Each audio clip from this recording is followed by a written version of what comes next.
Donc je vais vous proposer ce soir qu'on aborde cette question des différentes facettes de notre relation, nous, en tant qu'êtres humains, avec l'animal domestique, et vous présenter ça sous le biais de l'histoire, des compétences que nous avons l'un et l'autre pour nous comprendre, et de voir quelles applications nous pouvons avoir dans ces relations-là au quotidien. Alors, un bref historique, parce que c'est intéressant de revenir au fondement de cette relation. Il faut savoir que les recherches qu'on mène actuellement en archéologie nous permettent de prouver avec certitude que la domestication du chien remonte au moins à 15 000 ans, voire sur les traces les plus anciennes jusqu'à 35 000 ans, notamment de tombes partagées entre êtres humains et chiens, en fonction des endroits dans le monde. Un peu plus tard est venue la domestication des ruminants et des porcins, vers 11 000 ans, avec sûreté. Et de manière un peu plus récente, le chat, 10 000 ans, et le cheval, vers 5 000 ans. Alors c'est vrai qu'on va parler de domestication, mais c'est important de comprendre ce qu'est la domestication. La domestication, déjà, ça vient du mot domesticus, de la maison. Donc c'est vraiment la notion de l'animal à la maison qui rentre dans nos foyers, mais pas que. Alors, la domestication, c'est un processus par lequel une population animale devient adaptée à l'homme et à un environnement captif par une modification génétique. Ça, c'est important d'avoir en tête qu'il y a une modification génétique par la domestication. Et cela se fait sur des générations. Et les événements du développement induits par l'environnement se répètent à chaque génération. Donc faites bien attention, quand on parle d'animal domestique, ce n'est pas l'animal sauvage qu'on va apprivoiser. Donc les cas de relation entre un renard et un être humain, ce n'est pas de la domestication, on est vraiment sur l'apprivoisement. Et dans les animaux domestiques, eh bien, il y a une multitude d'animaux, une multitude de relations. Et notamment, on peut trouver les animaux de rente, ces animaux qui peuvent nous servir dans le travail, les animaux après de compagnie, ceux qui nous servent au quotidien, d'amis, de personnes familières à la maison, etc. Et surtout, ce qu'il y a à avoir en tête, c'est que l'animal domestique, il n'a pas un seul statut, c'est-à-dire une espèce animale, comme le cheval. Elle peut être, selon les endroits, un animal de rente, un animal de travail, mais aussi un animal de compagnie. On différencie aussi la notion d'animal familier versus non familier. L'animal familier, ce n'est pas l'animal qui vit dans notre famille, c'est l'animal qu'on connaît, celui avec qui on va tisser un lien. Donc souvent, quand j'utiliserai ce terme-là, ayez-le en tête. Alors avant la domestication, qu'est-ce qu'il y avait? Alors il y a plein d'hypothèses sur la domestication, elles sont très nombreuses, et prenons notamment celle du chien. Pendant des années, vous avez certainement entendu le discours « le loup est l'ancêtre du chien ». Alors ça a été totalement démontré que c'est faux. Le loup n'est pas l'ancêtre du chien. En fait, il y a un ancêtre commun entre le loup et le chien. Aujourd'hui, ils sont cousins, mais en tout cas, ce n'est pas l'ancêtre du chien.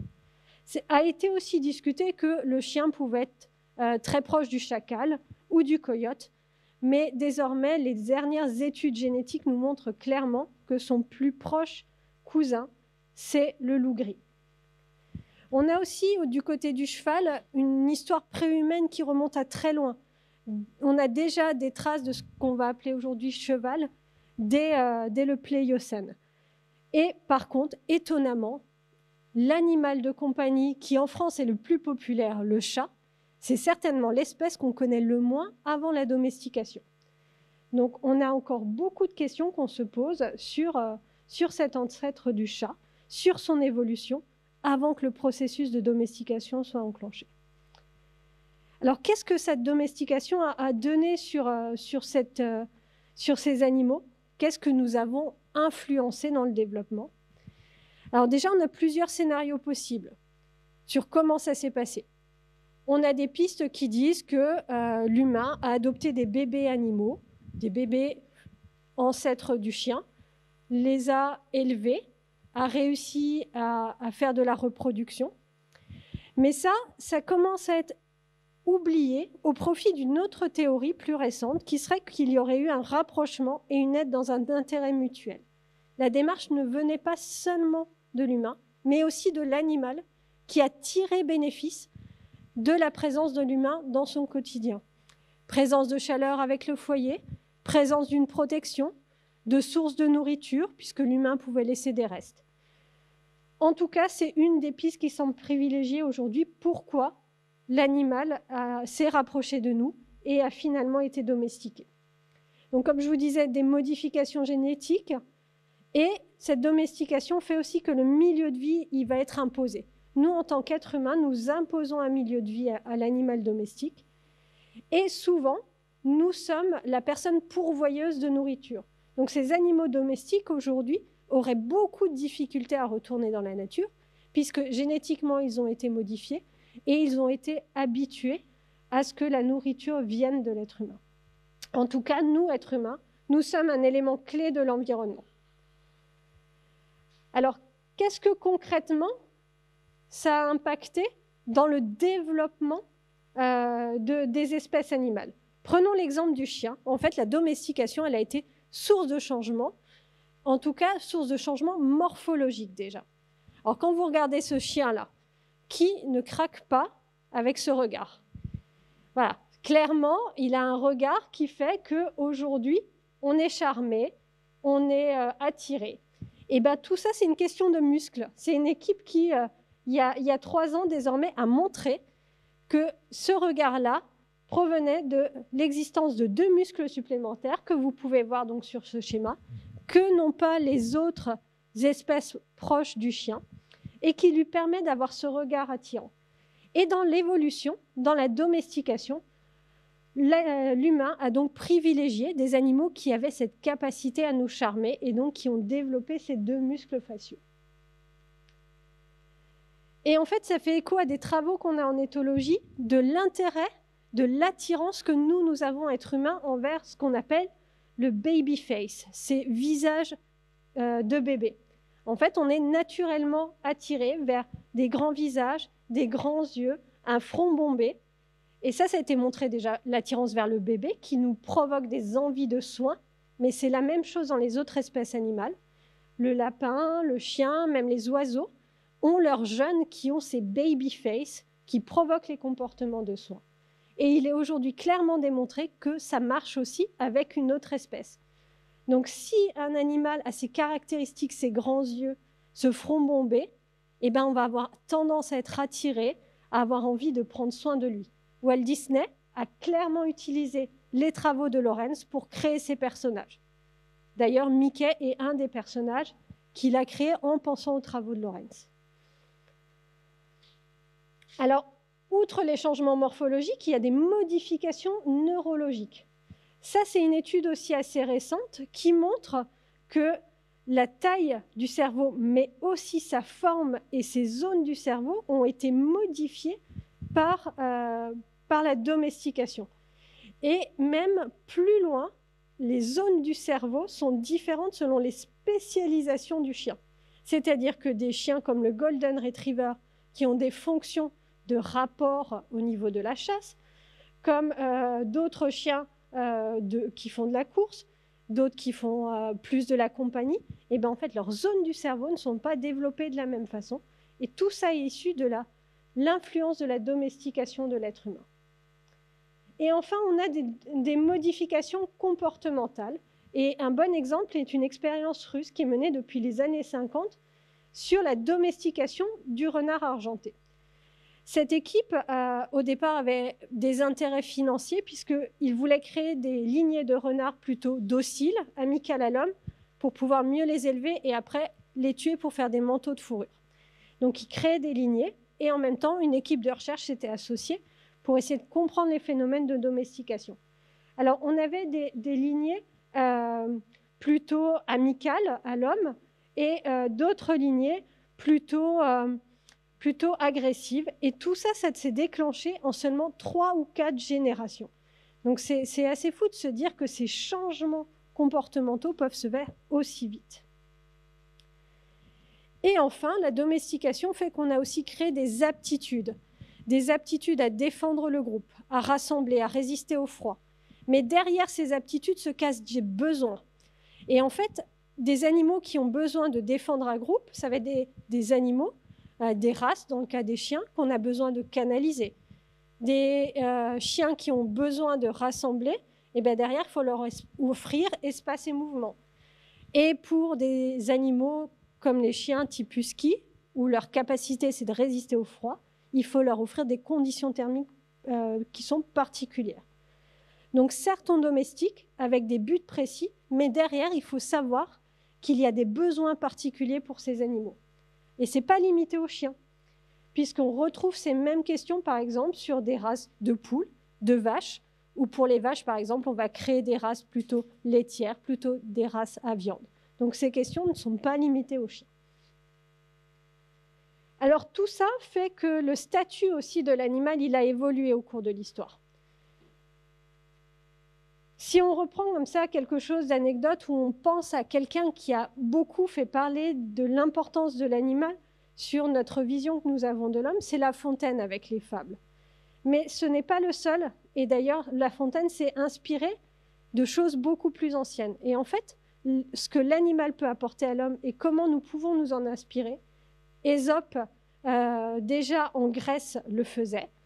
Et ça remonte même en Inde au XIIe siècle avant Jésus-Christ, où on retrouve des textes qui sont l'équivalent des fables de La Fontaine. Donc finalement, s'inspirer de l'animal pour apprendre à mieux être en tant qu'être humain, c'est quelque chose qu'on pense déjà d'il y a plusieurs siècles. Et finalement, juste pour introduire une notion que je développerai plus tard, la médiation animale que vous avez peut-être déjà entendue dans les médias, ou peut-être le terme de zoothérapie, on a l'impression que c'est quelque chose de tout neuf. Eh bien, sachez que les traces les plus anciennes connues, écrites sur cette médiation animale, elles remonteraient déjà au XIe siècle. Alors, si on regarde un petit peu en France d'un point de vue juste un petit peu légal, sans rentrer dans des grands textes de loi, il faut savoir que le statut il a évolué à partir de la fin du XVIIIe siècle, où il y a les premières lois de défense de l'animal, où l'animal est propriété de l'humain.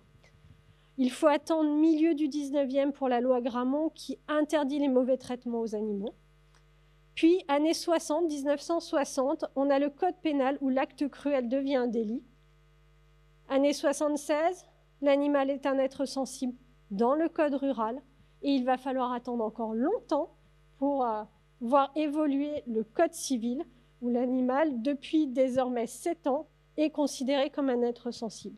Les choses continuent à évoluer. On a beaucoup de discussions sur notamment le fait de faire reconnaître un statut de personne à l'animal, mais aujourd'hui, il n'y a pas de législation. Alors là encore, on a l'impression que c'est récent. Cette notion d'animal sensible, ben non en fait. Darwin, déjà, dans ses livres au XIXe siècle, parlait d'animal comme être sensible. Donc ce qu'on est en train de faire passer dans nos lois, c'est des choses que déjà des scientifiques défendaient et démontraient il y a déjà maintenant 2 siècles. Et pour vous montrer à quel point notre relation à l'animal, elle peut changer au cours du temps, elle peut évoluer, ben je vais vous citer le cas particulier du chat.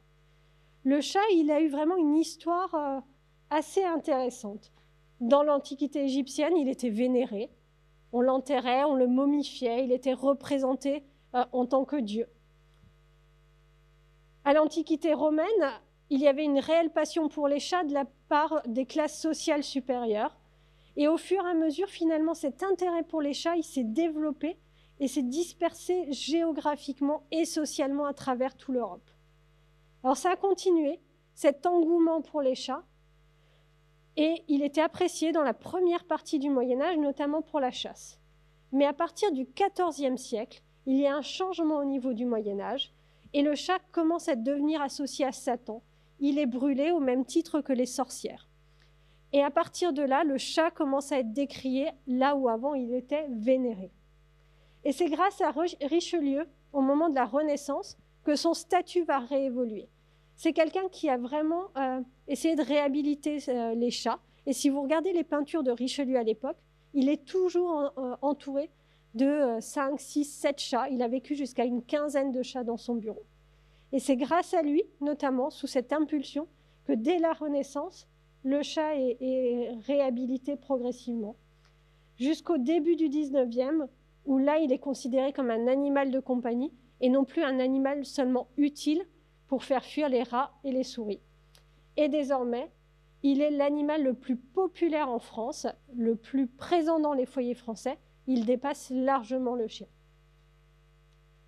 Alors finalement, cette histoire particulière que nous avons avec l'animal, toutes ces relations qu'on a tissées, font qu'il y a une multitude de moments, d'apports que l'animal peut offrir à l'humain, qui a évolué au cours du temps.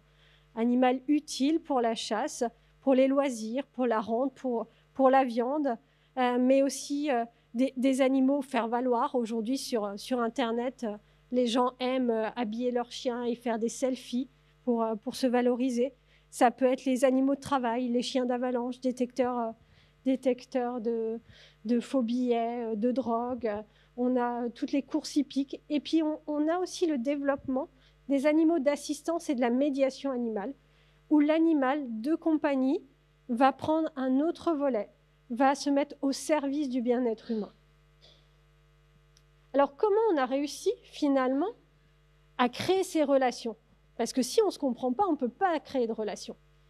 Et bien, en fait, on va se rendre compte que nous, êtres humains, on est capable de les comprendre, mais peut-être que les animaux, ils sont encore meilleurs que nous dans cette compréhension. En fait, dans le cadre de la domestication, cette vie commune, elle nécessite de la part de l'animal des prédispositions, mais aussi des compétences à intégrer l'humain dans son univers, à le percevoir et à comprendre les informations.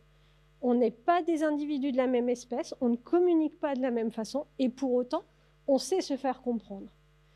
Je pense que l'un des meilleurs exemples pour illustrer cela, c'est Hans le Malin. Peut-être que certains d'entre vous ont déjà entendu parler de ce cheval qui a été hyper populaire sur les marchés de France et qui est en fait juste un reflet que l'animal est capable d'apprendre à reconnaître et utiliser des indices émis par l'humain. C'était un cheval qui était entraîné par un monsieur qui s'appelait von Osten, et il l'emmenait sur les différents marchés, il lui posait des questions d'arithmétique, et le cheval répondait en tapant avec son sabot. Il lui disait « Hans, combien font 2 plus 1 ?» Et le cheval s'arrêtait. Très populaire, bien sûr, il faisait des calculs plus compliqués. Et il s'est avéré qu'un jour, un chercheur qui s'appelait Oskar Pfungst a repéré de manière très subtile comment Hans comprenait les questions d'arithmétique. Et bien tout simplement, il repérait dans la foule les indices émis inconsciemment quand il approchait de la bonne réponse. Quand il tapait du sabot et qu'il approchait, par exemple, du chiffre 3, les gens commençaient à se figer, arrêtaient de respirer, ne clignaient plus des yeux. Et c'est ces petits indices subtils qu'Hans allait utiliser pour s'arrêter de taper. Il avait appris que c'était comme ça que ça fonctionnait. Donc, Hans le Malin portait bien son nom. Tout ça pour dire que ce n'est pas les seules compétences que les animaux domestiques ont pour nous comprendre. Ils sont capables d'utiliser nos signaux pour localiser des ressources. Nous, pour localiser une ressource, on est très fort sur le pointage. Vous montrez quelque chose, vous allez suivre du regard et vous allez pouvoir localiser une chips, quelque chose qu'on vous montre, tiens, regarde le nuage. Eh bien, les animaux sont aussi capables de le faire et même des choses qui sont cachées. Le chien, c'est celui qui semble, en tout cas à l'heure actuelle, le meilleur pour réaliser ces expériences, mais pas seulement. Un chat, une chèvre ou encore un cheval est capable de comprendre le pointage, même s'il faut plutôt pointer proche, comme je le fais ici, ou d'une durée un peu plus longue. Nos animaux sont aussi capables de discriminer nos expressions faciales humaines. Peut-être que vous avez entendu de façon un peu plus générique qu'ils sont capables de comprendre nos émotions.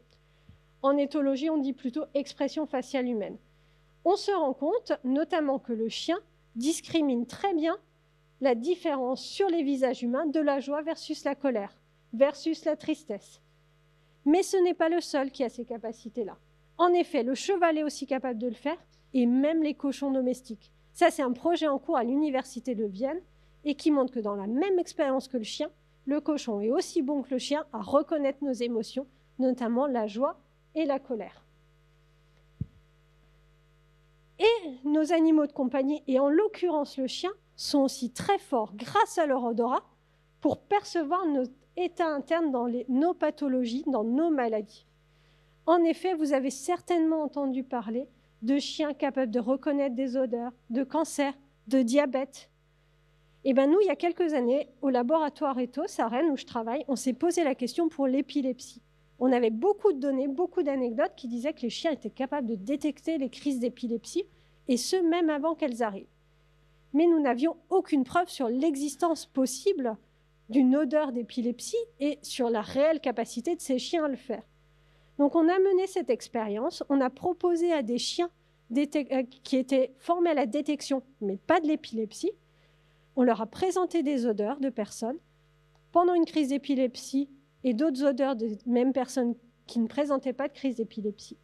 Et de façon très simple, sur le graphique, vous pouvez voir que la barre la plus haute, c'est la barre qui concerne la détection de l'odeur d'épilepsie. Ils passaient plus de temps à aller sentir cette odeur d'épilepsie par rapport aux autres odeurs.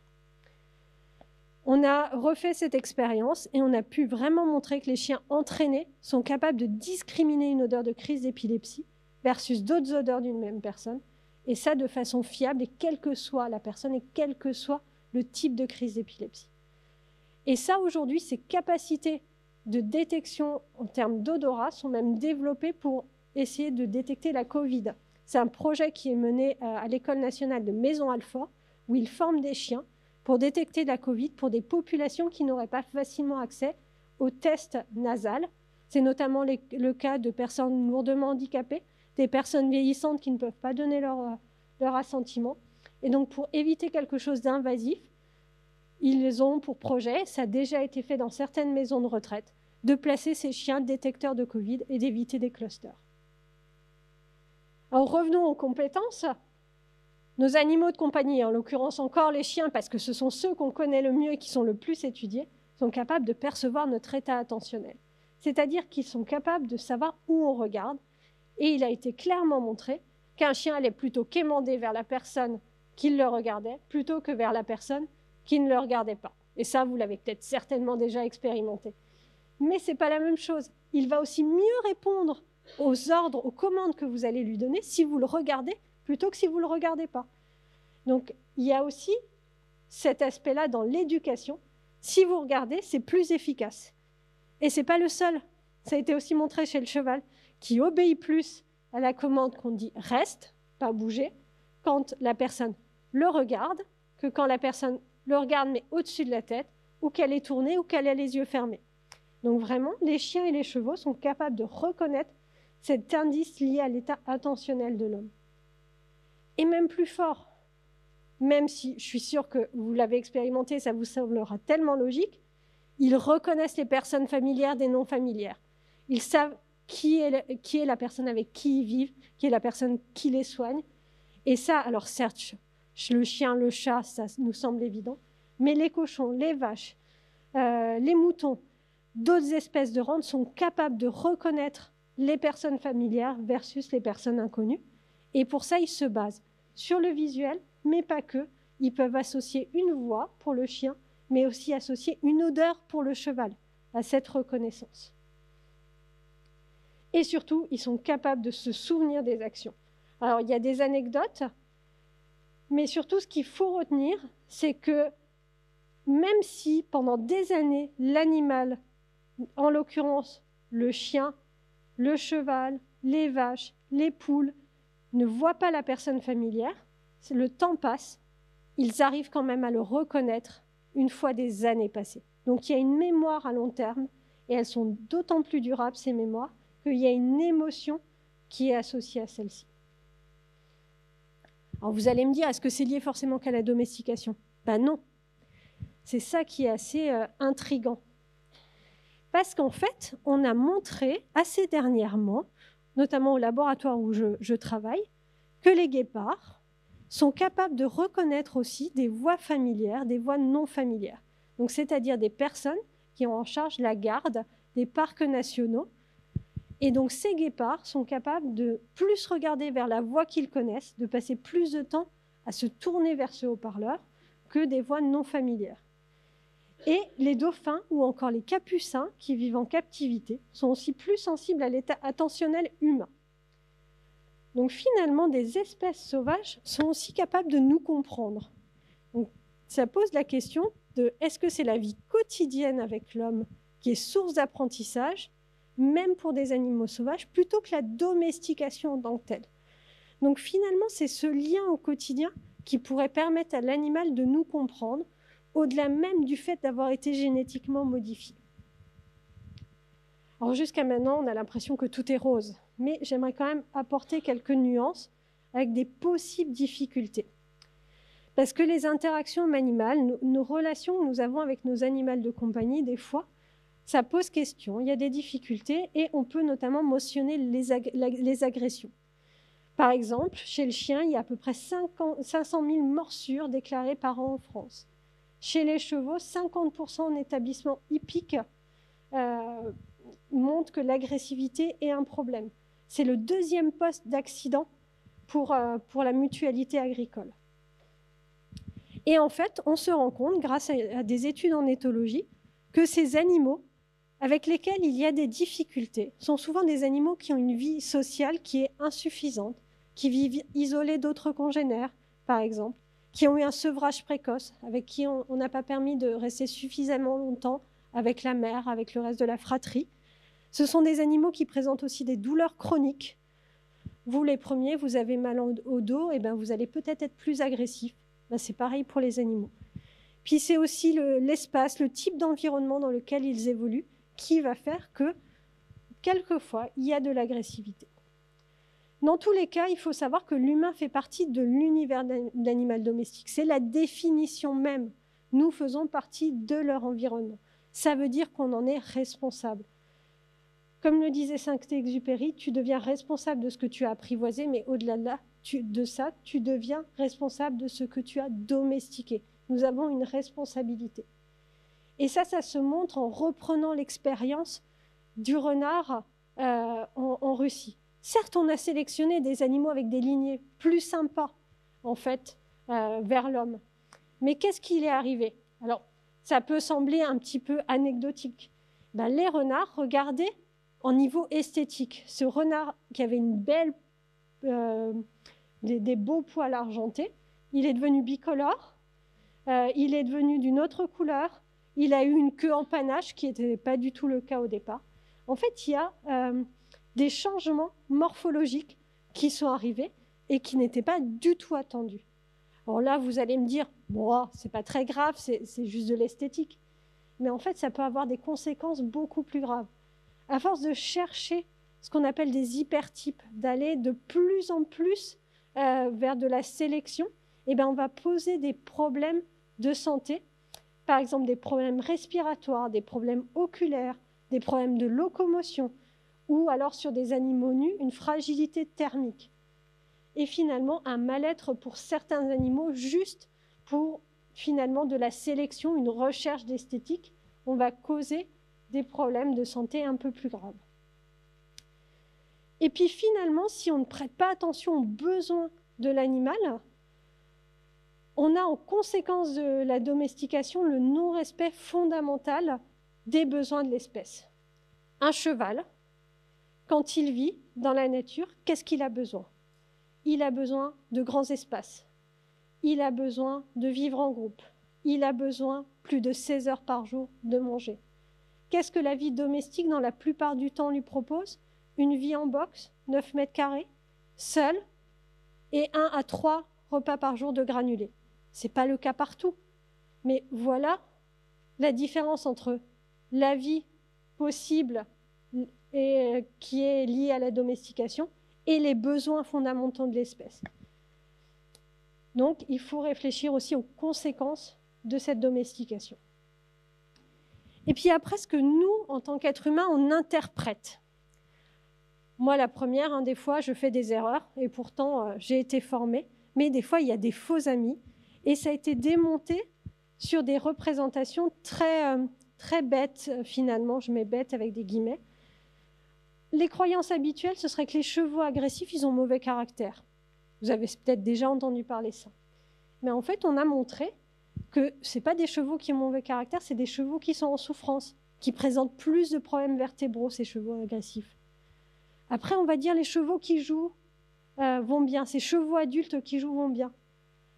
Et bien, en fait, peut-être qu'ils sont en train d'évacuer le stress parce qu'on a montré que ces chevaux qui jouent à l'âge adulte évacuent un stress oxydatif et que ces chevaux ne vont pas forcément bien, que c'est un moyen pour eux d'aller mieux. Ou encore que les chevaux qui bâillent, ils sont détendus. Est-ce que ce n'est pas de la frustration? Parce qu'en effet, on a montré que plus les chevaux bâillaient et plus il y avait une corrélation avec les stéréotypies qui étaient un reflet d'un mal-être de ces animaux. Alors vous allez me dire, oui, c'est difficile. Hein. Oui, comprendre les interactions animales, c'est compliqué. Parce qu'on est deux espèces différentes, comme je vous disais, et on a des mondes perceptuels, des signaux, des besoins, des attentes différentes. Et finalement, comme les animaux sont non-verbaux, ils ne peuvent pas nous dire de façon verbale ce qu'ils ont besoin. Donc, nous, avec nos croyances, notre filtre humain, des fois on fait des projections et des interprétations qui ne sont pas toujours les bonnes et qui font que les conditions de vie, les conditions physiques, les conditions sociales, font que les interactions sont plus ou moins réussies. Alors, heureusement, dans certains cas, il y a des choses qui fonctionnent très bien. Et j'aimerais finir ma partie de présentation sur un focus un peu important sur une partie de mes recherches, et notamment sur les applications des interactions animales, et se focaliser sur les personnes avec troubles du spectre autistique. Donc, qu'est-ce que les animaux peuvent leur apporter ? Peut-être que vous ne connaissez pas les troubles du spectre autistique, ou au moins peut-être que vous en avez entendu parler de manière générique. Alors, je ne vais pas vous faire une présentation sur ça, sinon on va se coucher vers 2-3 heures du matin. Ce n'est pas l'objectif. Mais sachez que c'est un trouble neurodéveloppemental qui fait que le développement de ces personnes est différent dès le plus jeune âge. Et il y a des causes à la fois environnementales et génétiques. Et ça touche aujourd'hui presque 1% de la population sur les dernières études épidémiologiques. Le plus souvent, on a plus de garçons qui sont touchés que de filles, même si on est en train de revoir un petit peu ça. Et il y a une gradation des troubles de modéré à très sévère. En tout cas, ça touche presque 700 000 personnes en France, c'est quand même pas négligeable. Et dans le monde, ça touche plus de 65 millions de personnes. Alors concrètement, qu'est-ce que c'est ces troubles du spectre autistique ? C'est des difficultés ou des différences dans la façon de communiquer, d'interagir socialement. C'est des personnes qui présentent des comportements restreints, répétitifs, des particularités sensorielles. Et en fait, leur monde est différent des personnes neurotypiques. À partir de là, il y a eu beaucoup d'anecdotes, des histoires sur les apports des animaux pour ces personnes. Ça commence dans les textes vraiment écrits qu'on retrouve, années 60-70. Aux États-Unis, Boris Levinson, c'était un psychiatre, et c'est vraiment un précurseur de la médiation animale, qui rapporte une expérience dans son cabinet où son chien était resté, un labrador, Jingle, et le petit garçon, Johnny, arrivait en avance avec ses parents. Donc Johnny était diagnostiqué autiste et mutique. Il refusait de parler depuis plusieurs séances à Levinson. Et la présence du chien a débloqué l'enfant. Il a commencé à parler au chien. Et Levinson s'est servi de ce hasard pour mener ses séances suivantes avec son chien Jingle. Et il en a fait un texte fondateur qui a permis en fait un petit peu de formaliser cette pratique. Et en France, à la même époque, on avait un vétérinaire, Ange Condoret, du côté de Bordeaux, qui menait une expérience en crèche où il y avait beaucoup d'animaux et était notamment accueilli une petite fille autiste qui avait peu d'intérêt pour les animaux, sauf pour une tourterelle. Et donc, dans son livre, il rapporte cette histoire un peu insolite de relation entre cette petite fille et cette tourterelle.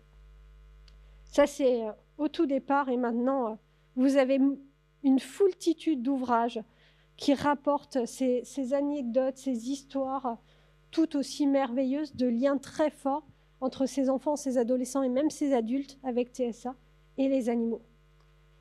Alors, qu'est-ce qui se cache derrière ces anecdotes d'un point de vue scientifique ? Je prends ma casquette de scientifique pour savoir concrètement qu'est-ce qu'on en connaît aujourd'hui et qu'est-ce qu'on peut dire avec des chiffres, ce qui n'enlève rien à l'intérêt de toutes ces histoires.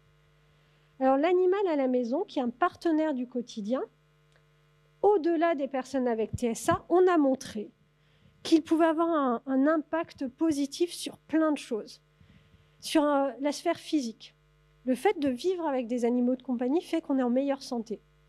Une des études peut-être la plus marquante, parce qu'elle est le point de départ de ce type d'études, est de Friedman dans les années 80, où elle montre que les personnes ayant eu un arrêt cardiaque et qui vivaient avec un chien avaient plus de chances de survie 1 an après leur arrêt cardiaque que celles qui vivaient sans animaux de compagnie. Peut-être que ce n'est pas l'impact direct du chien, mais en fait l'activité physique qu'amenait le chien. Et il y a aussi l'impact à plus court terme. La simple présence d'un animal permet de baisser le stress. Baisse du rythme cardiaque, baisse du rythme de respiration. L'animal a un effet anxiolytique, et même si vous ne le connaissez pas. L'animal de compagnie, il va aussi avoir un rôle social, un rôle de catalyseur social. Je mets au défi que personne dans cette salle n'ait rencontré une situation où vous êtes soit avec un chien, soit vous croisez quelqu'un avec un chien au bout d'une laisse dans un parc et que vous allez sourire à la personne, discuter avec elle, échanger 2-3 mots. C'est quelque chose qui est assez phénoménal. C'est le rôle de catalyseur social. L'animal sert à favoriser nos interactions avec autrui. Et puis l'animal, il a aussi un rôle de support social. C'est un membre de notre famille, c'est un ami, un confident à qui on peut vraiment se confier sans être jugé. Sur l'aspect émotionnel, on a beaucoup d'éléments qui semblent dire que vivre avec un animal permet d'avoir des meilleures capacités d'empathie ou une meilleure estime de soi. Là, je nuance. Est-ce que ce n'est pas parce qu'on a plus de capacités d'empathie ou d'estime de soi qu'on est plus propice à adopter l'animal? Faites attention sur les questions de causalité. Les aspects de cognition aujourd'hui, même si on a beaucoup de textes théoriques, on reste prudent, on n'a pas encore de preuves scientifiques formelles, mais je suis sûre que c'est qu'une question d'années. En tout cas, une chose est sûre, les bénéfices de ce lien à l'animal de compagnie sont d'autant plus importants si le lien à l'animal, il est fort. Revenons à nos personnes avec TSA. C'était mon sujet de thèse, et à l'époque, je passais un peu pour une huluberlue quand j'expliquais sur quoi je travaillais, puisque ce n'était pas du tout quelque chose de développé en termes de recherche. Et on s'est posé la question si l'arrivée d'un animal dans une famille avec un enfant TSA pouvait être liée au développement de compétences sociales de la part de ces enfants. Je vous passerai tous les aspects protocole. Si vous voulez revenir dessus tout à l'heure sur les questions, il n'y a pas de souci. Mais on avait 3 grands groupes. Un groupe contrôle qui n'avait jamais eu d'animal, un groupe où l'animal est arrivé après les 5 ans de l'enfant, et un groupe où l'enfant est né et l'animal était déjà là dans la famille.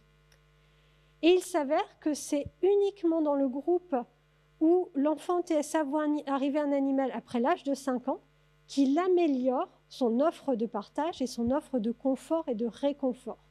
Dans les autres groupes, ce n'était pas le cas. Et ce qui est très intéressant, c'est que ces 2 compétences, elles sont précurseurs de l'empathie et après précurseurs de la théorie de l'esprit. Donc ça fait un peu écho à ce qu'on a vu tout à l'heure. Et depuis, les recherches se sont multipliées. Ça a été reproduit, notamment par une équipe aux États-Unis, qui a montré que l'arrivée d'un animal, que ce soit un chien ou un chat, fait que ces enfants améliorent leurs compétences émotionnelles, qu'ils améliorent aussi leur empathie, ils diminuent les angoisses de séparation. Et ça va même se prolonger à l'école. Dans le cas où un animal est présent à l'école, ces enfants en bénéficient. Et il a été montré qu'il y avait des apports émotionnels, une diminution du stress dans cette situation et des meilleures interactions sociales entre ces enfants et adolescents avec TSA et les autres enfants de la classe.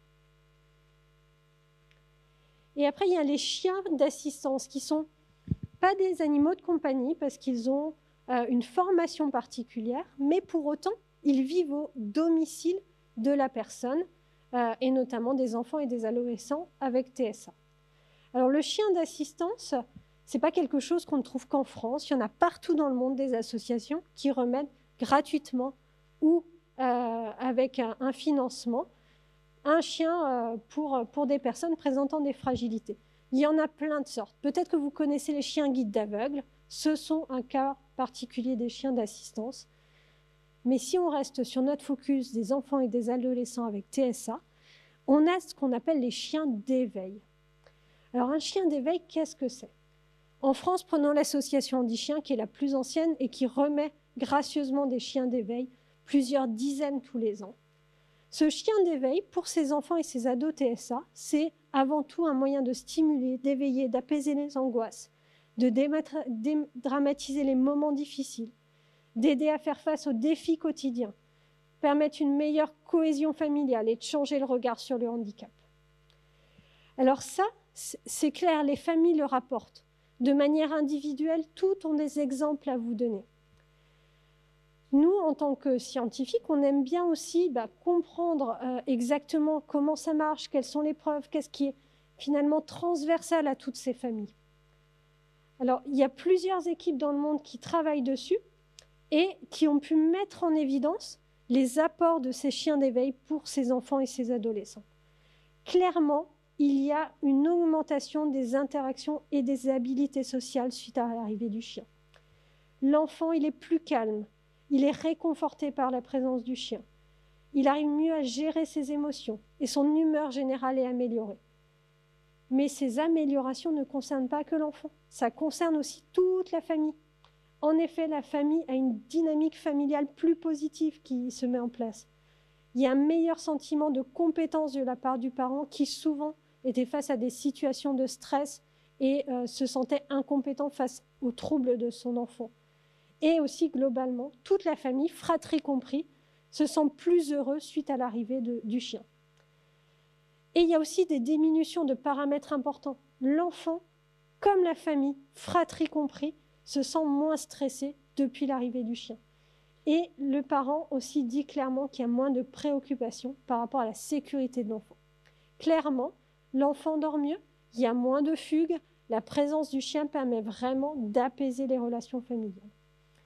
Et puis de manière peut-être anecdotique, mais qui ne l'est pas pour ces familles, ce chien d'éveil permet plus de déplacements, de voyages, des sorties retournées au restaurant, parce que l'enfant accepte, est plus tranquillisé dans ces changements de routine. Et surtout, les relations sociales extérieures à la famille et la sensibilisation du public est possible. Parce que ces chiens d'éveil, qu'est-ce que soit l'endroit dans le monde, ils ont une petite particularité. En France, ils ont une cape. Au Canada, ils ont un foulard. Mais en tout cas, ils sont reconnaissables. Et par cette petite marque, le grand public peut se rendre compte que la personne derrière la laisse, elle a des besoins particuliers. Et cet enfant au supermarché qui est en train de faire une crise, ce n'est pas parce qu'il est mal élevé, c'est qu'il ne va pas bien, il a des troubles, il a un handicap. Et ça fait énormément de bien à toute la famille. Et enfin, j'en arrive à la médiation animale, qui est finalement un accompagnement ponctuel mais bénéfique. Alors la médiation animale, c'est en fait une mise en situation entre un professionnel, un animal et un bénéficiaire humain dans une situation où on cherche à mettre en interaction, à mettre en lien ce bénéficiaire et cet animal pour essayer d'améliorer le fonctionnement cognitif, physique, émotionnel, social d'une personne. Alors, on a vraiment plein d'apports différents, plein de populations qui peuvent bénéficier. On pourra y revenir au moment des questions. Ça peut aller du plus jeune âge aux personnes âgées avec des troubles physiques, psychiques et même des personnes neurotypiques qui peuvent en bénéficier. Alors c'est vrai qu'historiquement, l'humain, il est au cœur de la pratique. Je reviens sur Boris Levinson qui a été un petit peu au tout départ de cette formalisation. Elle est en plein essor international, mais il n'y a pas de législation, ou quasiment pas. Au niveau de la recherche, il y a eu des pics d'intérêt des chercheurs sur cette question, et après être un peu tombé dans l'oubli début des années 2000, il y a désormais une explosion des recherches sur cette thématique. Et on s'intéresse beaucoup aux apports de la médiation animale pour des populations d'enfants, pour des populations de personnes avec handicap physique ou des seniors. Et les espèces animales qui sont le plus souvent considérées sont le chien, le chat, le cheval ou encore le dauphin, même si le dauphin tend à régresser ces dernières années. Différentes méthodes pour aborder ces questions, on y reviendra si vous voulez. Ce que je voudrais aussi vous noter, c'est que je vous ai parlé du statut de l'animal dans la société en règle générale. Et bien, la médiation animale, elle n'est pas à part, parce qu'il y a eu un changement graduel et poreux du statut de l'animal dans cette pratique, où l'animal travaille. Dans les années 60, l'animal était un outil. On s'intéressait même des fois pas à son espèce, à qui il était. Années 80, un médicament. C'était l'animal qui allait guérir, qui allait soigner. C'est ce qu'on trouve dans les textes. Et puis depuis les années 2000, l'animal est considéré comme un être vivant à part entière, un partenaire du professionnel humain, et c'est ensemble qu'ils vont prendre soin de la personne avec des difficultés. Alors revenons à nos personnes avec TSA. Qu'est-ce que la médiation animale peut leur apporter? Aujourd'hui, on a plus de 50 études qui vont dans ce sens de réels bénéfices. Alors, il n'y a pas forcément un consensus sur tout, mais là où les chercheurs sont d'accord, c'est que la médiation animale, qu'elle soit faite avec le chien, avec le cheval, par exemple, apporte à ces populations une amélioration de leurs comportements sociaux positifs, des meilleures interactions sociales, plus de langage, plus de verbalisation, une humeur plus positive. Ils vont plus sourire après ces séances, mais aussi gagner en compétences motrices et voir diminuer les comportements sociaux négatifs et réduire leur isolement social. Et ça se traduit aussi sur le terrain. Ce n'est pas seulement des expériences de recherche. Si on regarde une enquête qu'on avait menée avec une étudiante veto il y a quelques années sur la médiation animale pour les enfants TSA dans les institutions, on voit que 60% des institutions en proposent. Et il y a une explosion depuis le début des années 2000. De plus en plus d'institutions en proposent, avec une prédominance du cheval. Dans ce cas-là, c'est à peu près 3/4 des institutions qui proposent des activités avec le cheval, 1/4 avec le chien, et de manière un peu plus ponctuelle avec le lapin, autour de 10%, 10% autour des animaux de la ferme. C'est possible de cumuler. Et les objectifs sont assez variés. Recherche de bien-être, de valorisation de soi, de socialisation, etc., etc. Et vous voyez que ce qui est recherché par les praticiens de terrain recoupe un peu ce qu'en recherche, on a pu aussi objectiver. Et derrière les bénéfices, je pense que c'est même là où en tant que chercheur, ça me titille encore un peu plus, c'est comment ça marche. C'est génial que les personnes tirent des bénéfices. Mais comment ça marche? Alors, il y a plein de pistes possibles, plein d'équipes dans le monde travaillent sur ces questions-là. Il y en a qui travaillent sur une régulation du répertoire comportemental, sur le rôle physiologique, diminution du cortisol, augmentation de l'ocytocine, qui est l'hormone de l'attachement, sur le rôle des parents notamment. Qu'est-ce que les parents peuvent faire pour aider dans la relation au quotidien avec l'animal à la maison? Nous, au laboratoire, à Rennes, on travaille sur l'attention sociale, comme un mécanisme sous-jacent. Alors, qu'est-ce que c'est l'attention sociale? Alors, en fait, l'attention sociale, c'est l'attention que je porte à autrui. C'est le reflet des affinités. Si vous portez attention à quelqu'un, c'est que vous l'aimez bien. Et ça aide à l'acquisition de compétences, développement du langage chez le bébé, développement de la motricité. Et puis, en fait, tout au long de la vie, le fait de porter attention à autrui est essentiel pour nous, animal social. Et nous, on s'intéresse encore plus à l'attention visuelle. Se regarder. Quel est l'intérêt de se regarder? Qu'est-ce que ça apporte? Et bien, en fait, ça aide à établir et à maintenir la communication. Quand quelqu'un vous regarde et vous parle, vous savez que c'est à vous. Ça régule les interactions et ça développe les relations affiliatives. Alors ça, on a beaucoup de données quand on communique avec un autre être humain. On en a beaucoup moins quand on communique avec l'animal. Et donc, nous, on a essayé d'explorer cette question-là. Et notamment par une petite expérience, enfin, je dis petite parce que pour l'anecdote, on a quand même mené ça sur 3 ans. C'était assez long pour recruter les personnes, mettre en place le protocole, sur la question du modèle rival. Alors, je vous ai dit que l'attention sociale, c'est quelque chose de positif, de renforçateur. Et bien, inversement, si vous ne portez pas attention, on est dans une situation de rivalité sociale. Vous l'avez peut-être déjà expérimenté. Vous avez une maman ou un papa qui s'occupe du petit frère ou de la petite sœur et qui ne s'occupe pas de l'autre. Qu'est-ce que va faire le petit frère ou la petite sœur? Il va tout faire pour récupérer de l'attention de son parent. Un peu comme sur l'image. Ça, ce n'est pas un phénomène qui est propre à l'humain. Vous le retrouvez dans plein d'autres espèces animales. Vous le retrouvez notamment chez les zèbres, chez les chevaux. Donc quand cet individu interfère activement dans le but de regagner l'attention sociale. Et ça, on a une éthologie très célèbre qui s'en est servie pour apprendre des choses absolument extraordinaires à un perroquet qui s'appelait Alex. Donc cette éthologie s'appelait Irene Pepperberg et elle a développé cette technique du modèle rival pour promouvoir les apprentissages exceptionnels. Donc pour apprendre des choses à son perroquet, elle le mettait en situation de rivalité sociale et le perroquet réussissait les tâches juste pour récupérer l'attention d'Irene. Et puis elle a essayé ça sur une expérience avec des enfants TSA. Et elle a montré que ça marchait bien de mettre en situation de rivalité sociale ces enfants en TSA, leur permettait d'acquérir des compétences. Nous, on s'est dit, OK, ça marche avec des enfants TSA. Ça marche dans la communication entre homme et animal. Est-ce que ça n'expliquerait pas ce qui se passe un petit peu dans les séances de médiation animale? Allons explorer cette question de la rivalité sociale. On a recruté des enfants TSA, on a travaillé avec des entraîneurs de l'association Andy-Chiens et des chiens, et on a mis en place un protocole. Je vais vous faire simple, pas rentrer dans des grands détails, on reviendra dessus si vous voulez. Séance de médiation animale classique, pendant 30 minutes dans le groupe contrôle, où l'éducateur s'occupe aussi bien de l'enfant et du chien. Situation expérimentale, c'est le cas au début pendant les 10 premières minutes, et au bout de 10 minutes, l'éducateur met l'enfant en situation de rivalité sociale. Il ne va plus le regarder, il ne va plus s'en occuper. Et on s'intéresse à ce qui se passe, comment l'enfant réagit.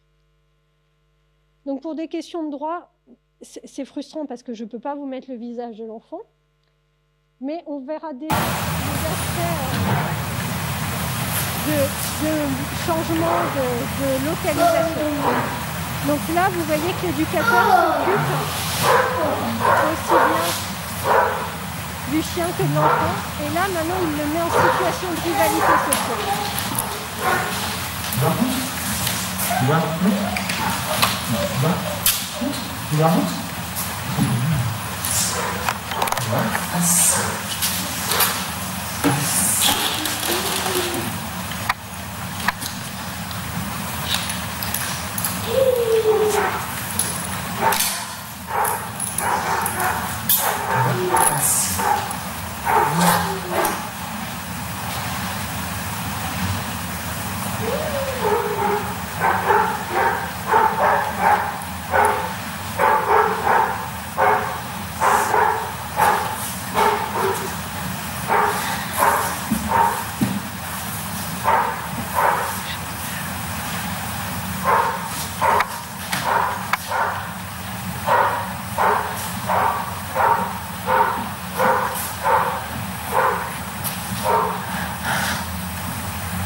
Alors, je n'ai pas pu vous passer les 10 minutes avant, mais en tout cas, cet enfant, il s'intéressait très peu à l'activité, il ne rentrait pas dedans. À partir du moment où l'éducateur, je ne sais pas si vous avez vu, il ne regarde plus l'enfant, qu'est-ce que va faire l'enfant? Il observe de loin, il va finir par s'approcher, il tourne autour, et il va chercher une façon de rentrer dans l'activité. Il va essayer de regagner l'attention des deux personnes pour essayer d'être dans la communication. Et en fait, on a mesuré plein de paramètres, les regards, les attentions conjointes, les coups d'œil, le fait d'intervenir physiquement, attraper la patte du chien, attraper la main de la personne. Et en fait, à partir du moment où l'enfant TSA est en situation de rivalité sociale, il y a une augmentation de son attention visuelle, une augmentation de ses interventions physiques. Il devient acteur de la situation. Et ce n'est pas un effet nouveauté, puisqu'on l'a répété plusieurs fois. Et ça se maintient et ça augmente même. Donc, dans tous les cas, en fait, la rivalité sociale pourrait être un mécanisme sous-jacent à l'explication pourquoi les séances de médiation animale pourraient être bénéfiques, parce que peut-être spontanément, les praticiens sur le terrain le font sans s'en rendre compte. Et en tout cas, ça nous montre l'intérêt de laisser l'enfant être acteur aussi dans sa relation à l'animal. Et cet aspect visuel particulier des enfants avec TSA, on peut aussi le mesurer avec ce qu'on appelle l'eye tracking. Peut-être que vous connaissez, c'est un outil qui nous permet de savoir où est-ce que les personnes regardent. Les personnes neurotypiques, quand elles explorent un visage humain, elles vont regarder les yeux et la bouche. Elles vont avoir une exploration en triangle, comme vous le voyez à droite. Les personnes TSA vont plutôt se focaliser sur la partie basse du visage. À l'époque où j'ai mené cette expérience avec mes collègues du CHU de Brest, on n'avait aucune donnée sur l'animal. On ne savait pas comment des personnes TSA exploraient un visage animal. Alors on a montré que dans notre population, certes, les personnes TSA vont regarder la partie basse sur le visage humain, et les personnes neurotypiques vont regarder les yeux et la bouche.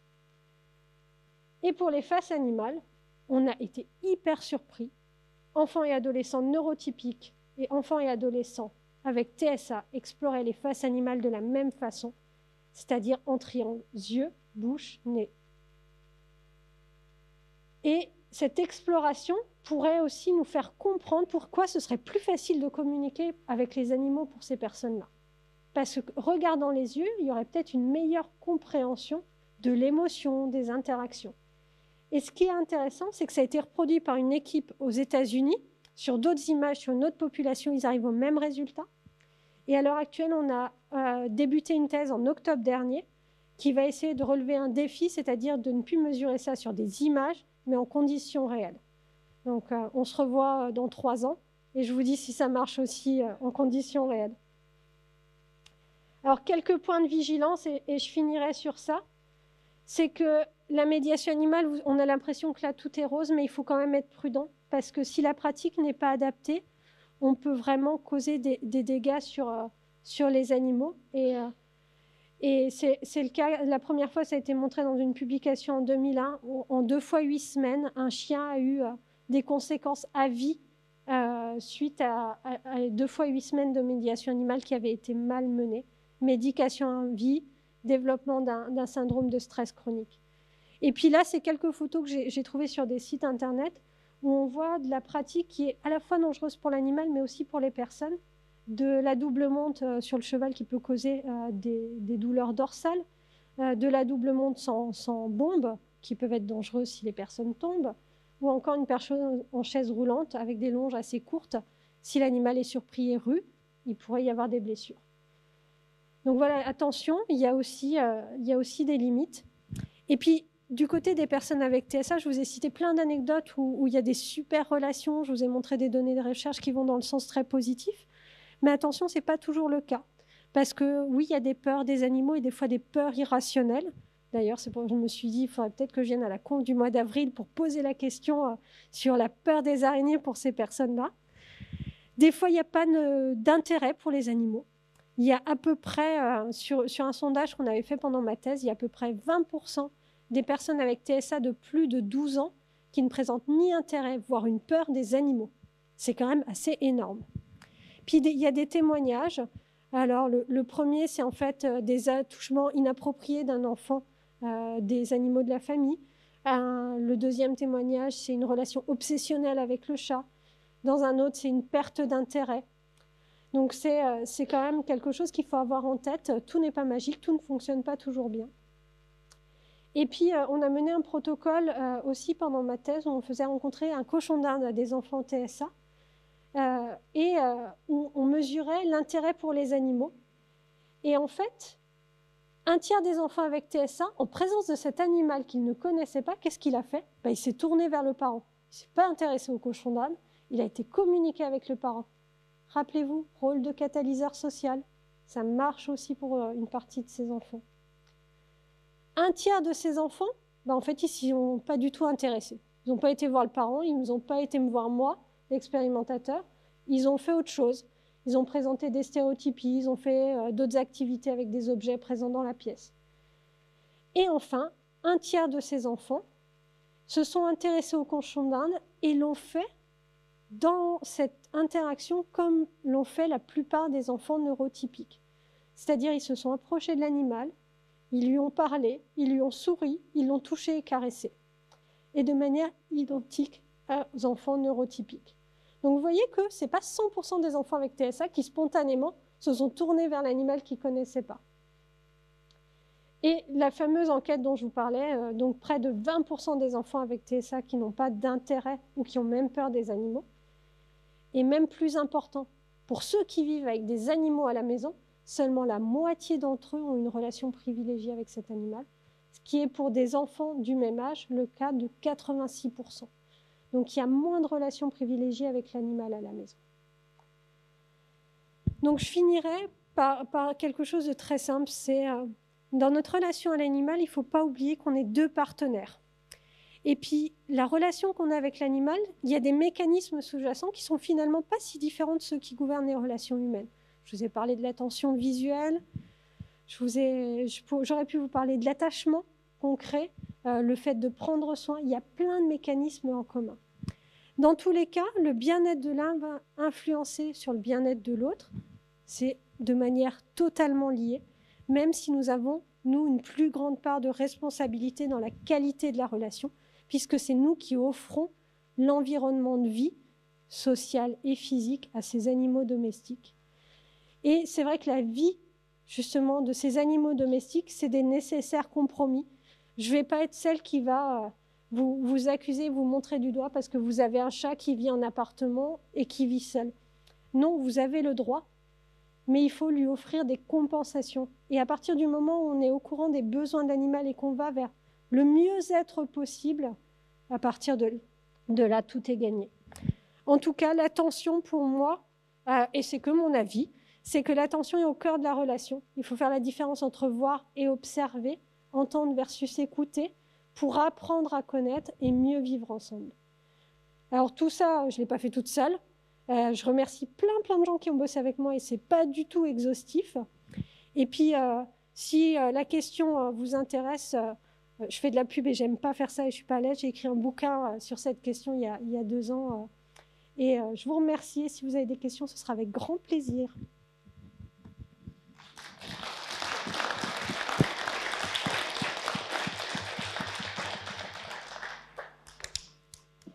Ça va, j'ai tenu les 1 heure, je crois.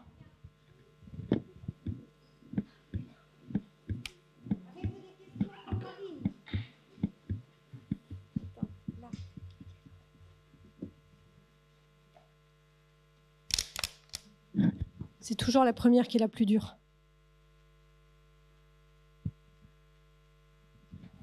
Voilà. Alors, parlez bien dans le micro pour que Olivier puisse bien enregistrer la question.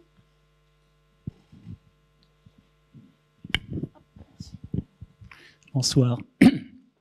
Oui, dernièrement, j'ai eu l'occasion de voir quelques émissions de télévision qui avaient un rapport entre l'homme et l'animal, les relations. Moi, il y avait un professeur de psychologie américain, Dan, et ce chien comprenait 1100 mots.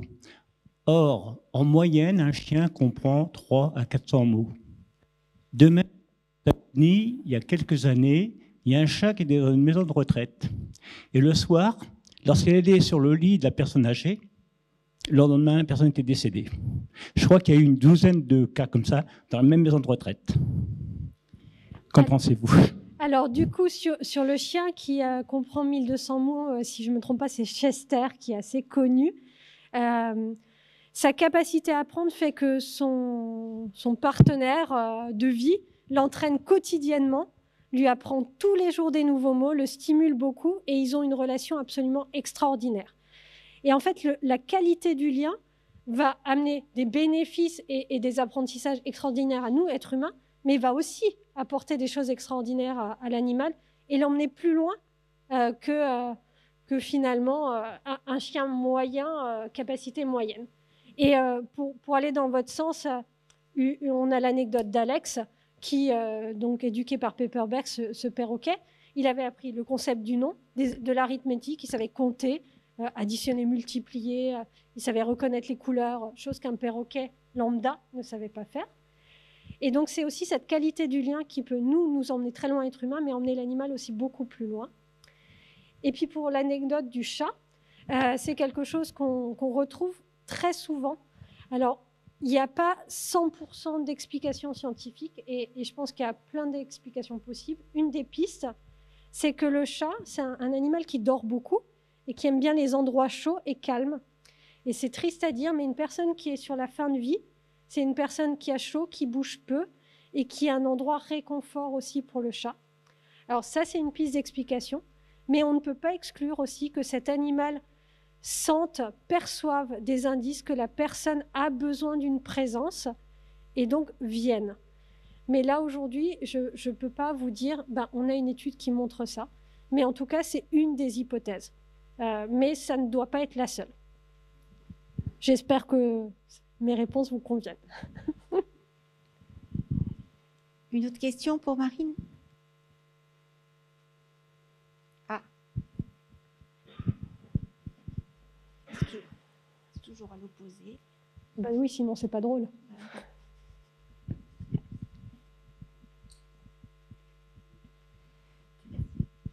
Bonsoir. Moi, je voulais savoir si vous aviez trouvé un lien, parce que vous avez dit qu'il y avait différents stades de TSA. Est-ce que vous avez trouvé un lien entre ces stades-ci et le fait que certains enfants soient plus réceptifs aux chiens ou pas? Alors, pour l'instant, dans les études, on ne trouve pas un lien entre le degré de sévérité et l'attirance pour l'animal. Par contre, on a l'impression que les bénéfices sont plus importants pour ceux qui seraient moyennement porteurs de TSA. Les plus faiblement atteints et les plus sévèrement atteints bénéficieraient moins. Je ne dis pas un, mais moins. Mais en tout cas, sur l'attrait, il n'est pas du tout lié à la sévérité du trouble. Ce qui est assez marrant, je reviens sur l'expérience avec le cochon d'Inde, on peut se dire que les plus attirés sont peut-être les moins sévèrement atteints. Et en fait, les plus attirés par le cochon d'Inde sont ceux qui avaient déjà des animaux à la maison. Donc c'est l'expérience à l'animal qui semble être plus déterminant de l'intérêt pour un autre animal que le fait d'avoir beaucoup de difficultés au moins.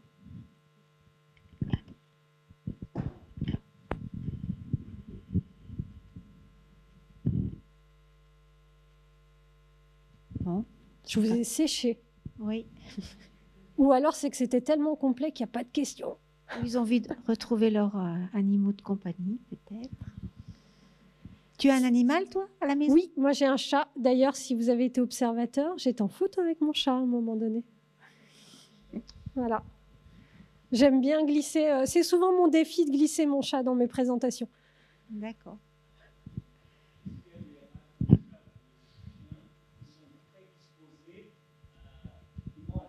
L'interaction avec les hommes. Pardon. Oui, est-ce qu'il y a des races de chiens ou de chats qui sont prédisposées de façon génétique à une relation privilégiée avec les hommes? Sur les races de chiens, oui. On a créé des races qui sont vraiment des chiens de compagnie et qui vont rechercher la présence humaine. Donc ça, c'est pour l'aspect compagnie, les petits chiens type chihuahua. Et là, il y a vraiment un attrait pour l'homme. Mais pour autant, les chiens de travail peuvent aussi avoir besoin du lien à l'homme dans le travail au quotidien. Donc, finalement, le Golden Retriever, qui a été au départ pensé pour être un animal de travail, de rapport, c'est une des races phares pour le chien d'assistance, c'est-à-dire le chien avec qui on se lie pour le bien-être au quotidien d'une personne avec handicap. Donc, ce n'est pas parce qu'on l'a pensé au départ pour autre chose qu'il ne peut pas se lier. Et pour les chats, à ma connaissance, on n'a pas de race qui a été pensée directement pour le lien à l'homme. Par contre, au-delà des races, il y a les questions de tempérament qui dépassent la question de race, c'est-à-dire est-ce qu'il est plutôt câlin, indépendant, plutôt à la recherche de l'homme, est-ce qu'il est calme. Donc voilà, c'est plutôt des questions de tempérament qui, en tout cas chez le chat, dépassent plus la race. Et chez le chien, il y a vraiment un croisement race-tempérament. On peut avoir des chiens qui sont catégorisés 4 comme dangereux, qui ont une super relation aux enfants. Mais parce qu'ils ont un tempérament qui est comme ça et un cadre de vie qui leur est offert, qui fait qu'ils développent une super relation à l'homme. Et vous pouvez avoir un chihuahua qui déteste les enfants et qui va mordre tout enfant qui passe à moins de 2 mètres de lui. Voilà.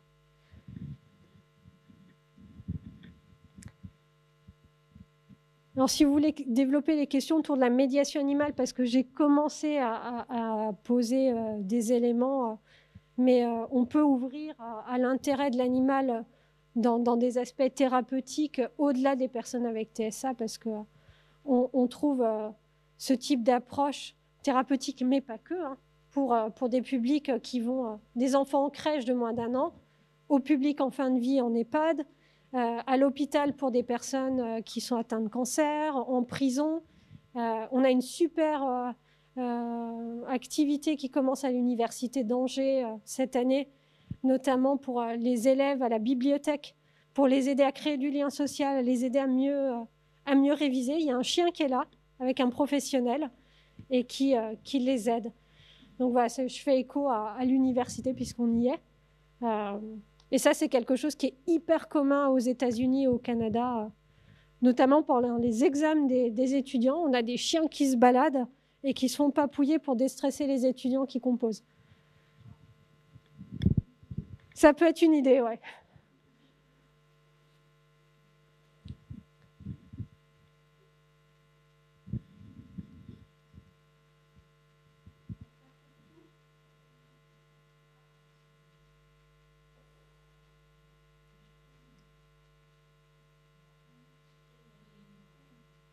Mais je ne suis pas sûre qu'il marche.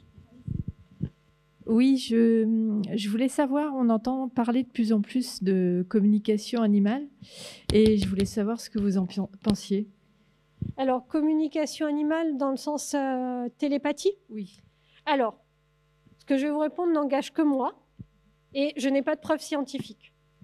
Donc, pour moi, la télépathie, il y a peut-être ces aspects où on détecte de manière très fine des indices, de manière peut-être inconsciente, quand on est face à l'animal et qui nous dit quelque chose.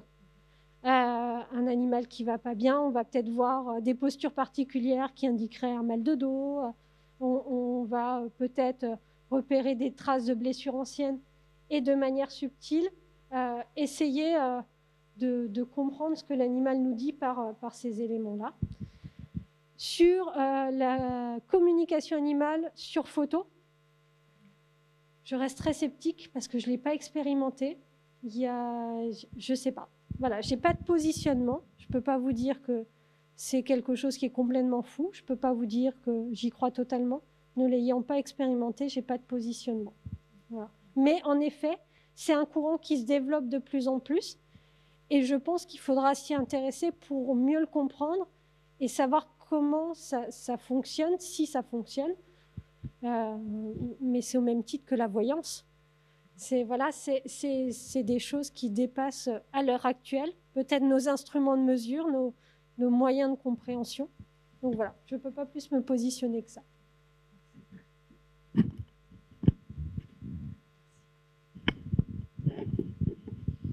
Encore une petite question?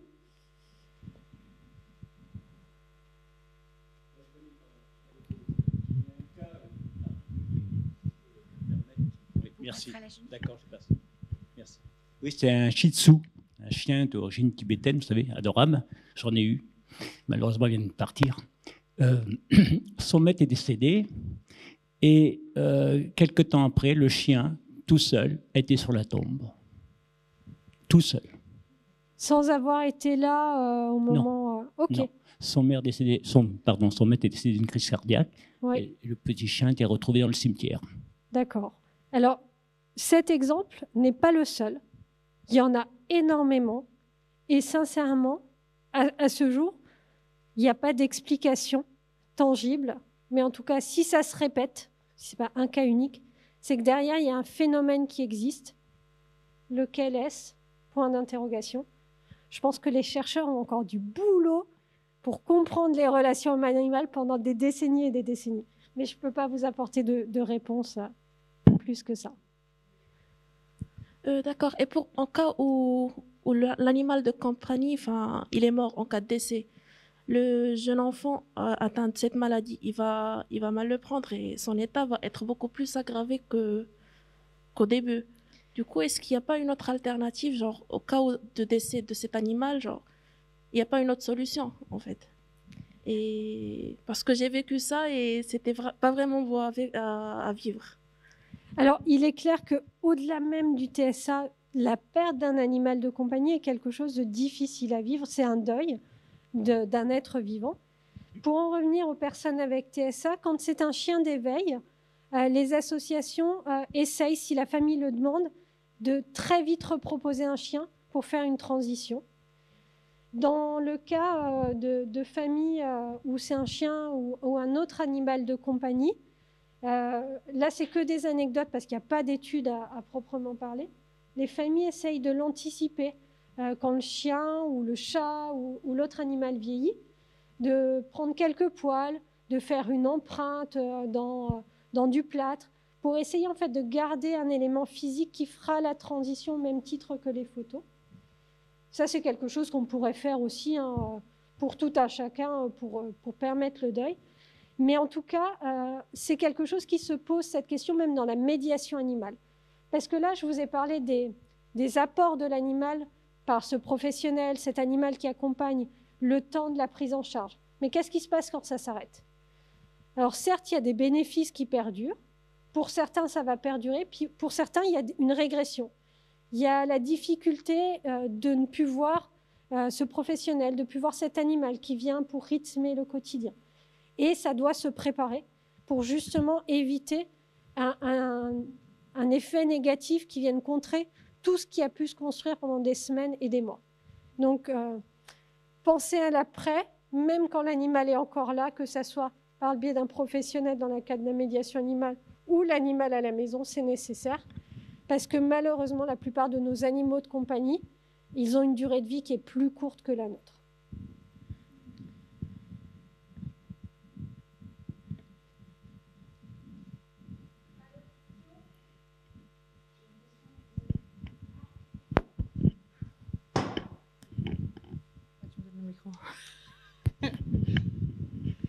Oui, bonsoir, j'ai une question à vous poser.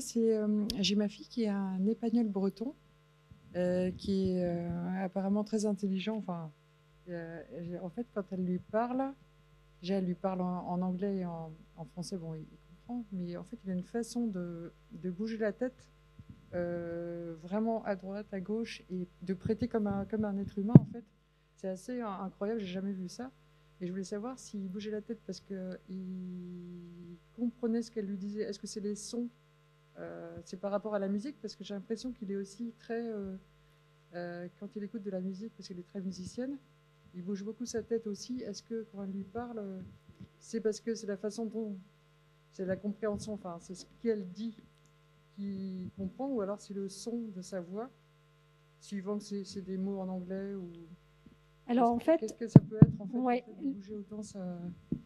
Déjà, dans la première partie de votre témoignage, il y a l'aspect compréhension. Donc le chien est capable de comprendre le mot, juste le mot en tant que tel avec les syllabes, mais comprend aussi l'intonation avec laquelle on va faire varier notre prosodie. Et d'ailleurs, pour l'anecdote, il y a eu une super thèse qui s'est passée il y a quelques années à Paris qui montrait qu'au même titre qu'on fait du babbling, on parle bébé, et ben en fait on parle bébé-chien. Quand on parle à notre chien, très souvent, on va avoir le même type de prosodie un peu exagérée pour faire comprendre au chien. Et ces phénomènes de pencher la tête de la part du chien, quelquefois, c'est de l'imitation de l'être humain.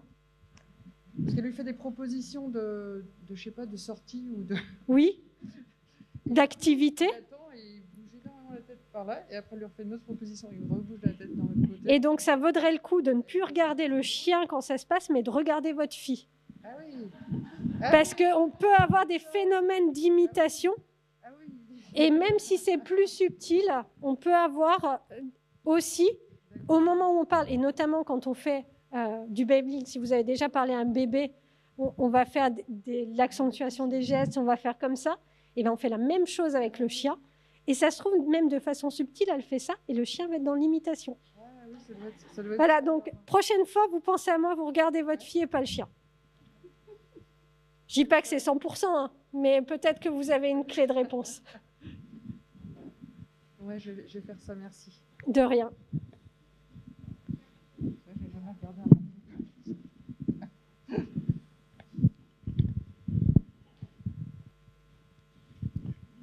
Ah, une autre question.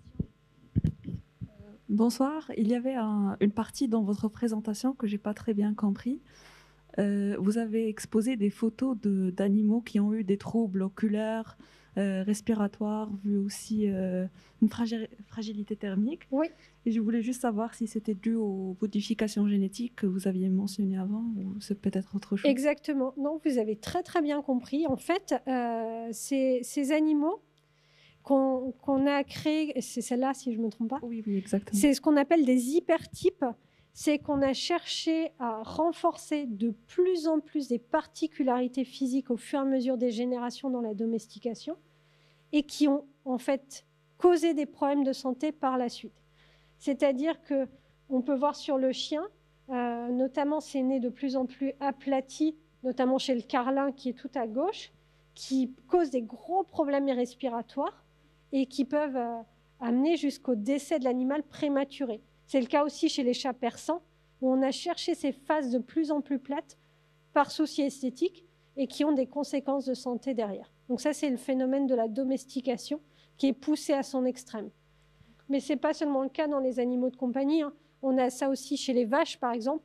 On a cherché des vaches de plus en plus rentables en termes de lait et qui fait que ça a causé des soucis sur la mise bas des veaux.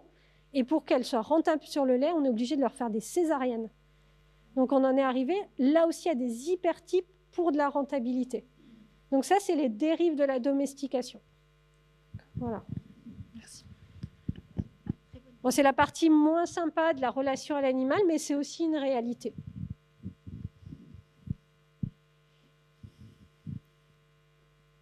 Alors, si jamais ça vous intéresse et que vous êtes disponible jeudi à 14 h, il y a la Terre au carré de Mathieu Vidard sur France Inter, qui fait une émission spéciale sur la relation à l'animal de compagnie.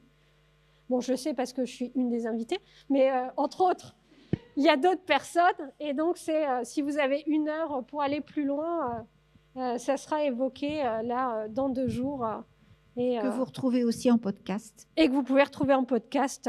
Comme la conférence de Marine, qui sera sur le site de l'Université Bretagne Sud sur la page Planète Conf en fin de semaine, dès qu'Olivier a réalisé le film. En général, c'est en fin de semaine. Donc, vous pouvez revoir la conférence de Marine, comme toutes les autres conférences d'ailleurs. Mais en tout cas, de manière générale, c'est un sujet sociétal et de plus en plus de médias s'en saisissent. Et au-delà de cette conférence ce soir et de ce reportage, il y a de plus en plus de gens qui se posent cette question sur le terrain et des scientifiques. Et plus on se posera la question et plus on améliorera nos relations avec ces animaux. Et plus, je pense, justement, les bénéfices que eux et nous pourrons en tirer seront meilleurs. Mais prendre conscience de leurs besoins et leur offrir une vie la plus proche de leurs besoins, c'est de notre responsabilité. Voilà. Merci beaucoup. Merci Marine. Merci.